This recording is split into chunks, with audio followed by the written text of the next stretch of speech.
भरत तो भूल कर भी राजपद नहीं चाहते, होनहार वश तीरे ही जी में कुमतिया बसी।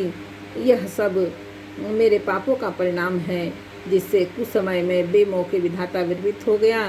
तेरी उजाड़ी हुई यह सुंदर अयोध्या फिर भली भांति बसेगी और समस्त गुणों के धाम श्री राम की प्रभुता भी होगी। सब भाई उनकी सेवा करेंगे और तीनों लोकों में श्री राम की बड़ाई होगी। केवल तेरा कलंक और मेरा पछतावा मरने पर भी नहीं मिटेगा। यह किसी तरह नहीं जाएगा। अब तुझे जो अच्छा लगे वही कर। मुंह छिपा कर मेरी आंखों से उठ जा, बैठ अर्थात मेरे सामने से हट जा, मुझे मुंह ना दिखा। मैं हाथ जोड़कर कहता हूँ कि जब तक मैं जीता रहूँ तब तक फिर कुछ न कहना, अर्थात मुझसे न बोलना। अरे अभागिनी, फिर तू अंत में पछताएगी, जो तू नहारू तात के लिए गाय को मार रही है। राजा करोड़ों प्रकार से बहुत तरह से समझाकर और यह कहकर कि तू क्यों सर्वनाश कर रही है, पृथ्वी पर गिर पड़े, पर कपट करने में चतुर के कई कुछ बोलती नहीं, मानो मौन होकर के मसान जगा रही हो, शमशान में बैठकर पेत मंत्र सिद्ध कर रही हो। राजा राम राम रट रहे हैं और ऐसे व्याकुल हैं जैसे कोई पक्षी पंख के बिना बेहाल हो, और अपने हृदय में मनाते हैं कि सवेरा न हो और कोई जाकर श्री रामचंद्र जी से यह बात न कहे। हे रघुकुल के गुरु, बड़े रे मूल पुरुष सूर्य भगवान, आप अपना उदय न करें। अयोध्या को बेहाल देखकर आपके हृदय में बड़ी पीड़ा होगी। राजा की प्रीति और कैकेयी की निष्ठुरता दोनों को ब्रह्मा ने सीमा तक रचकर बनाया है, अर्थात राजा प्रेम की सीमा है और कैकेयी निष्ठुरता की। विलाप करते करते ही राजा को सवेरा हो गया। राजद्वार पर वीणा बांसुरी और शंख की ध्वनि होने लगी। भाट लोग वीरदावली पढ़ रहे हैं और गवये गुणों का गान कर रहे हैं। सुनने पर राजा को वे बाण जैसे लगते हैं। राजा को ये सब मंगल साज कैसे नहीं सुहा रहे हैं, जैसे पति के साथ सती होने वाले स्त्री को आभूषण। श्री रामचंद्र जी के दर्शन की लालसा और उत्साह के कारण उस रात्रि में किसी को भी नींद नहीं आई। राजद्वार पर मंत्रियों और सेवकों की भीड़ लगी है।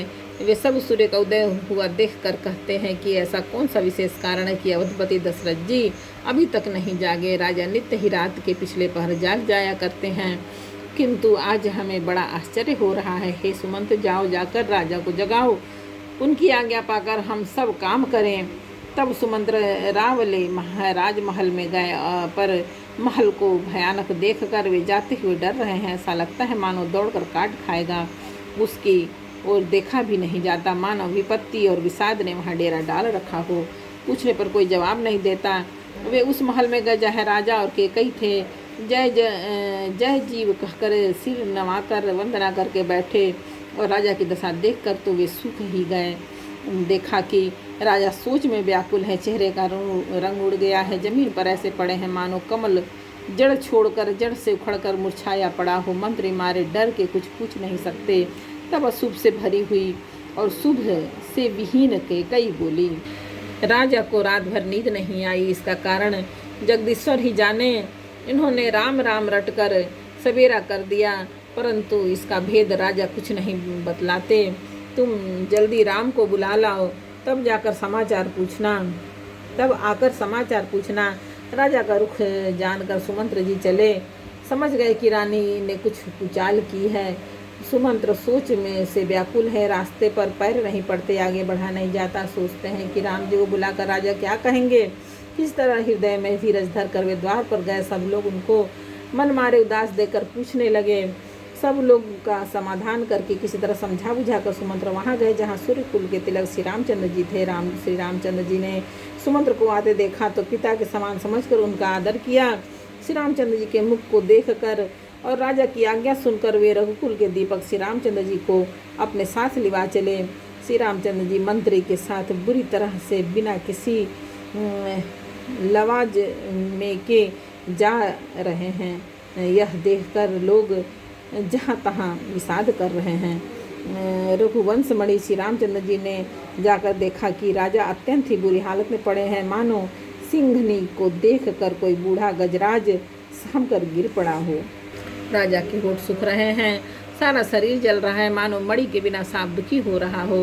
पास ही क्रोध से भरी कैकेयी को देखा मानो साक्षात मृत्यु ही बैठी राजा के जीवन की अंतिम घड़ियां गिन रही हो। श्री रामचंद्र जी का स्वभाव कोमल और करुणामय है। उन्होंने अपने जीवन में पहली बार यह दुख देखा। इससे पहले कभी उन्होंने दुख सुना भी न था।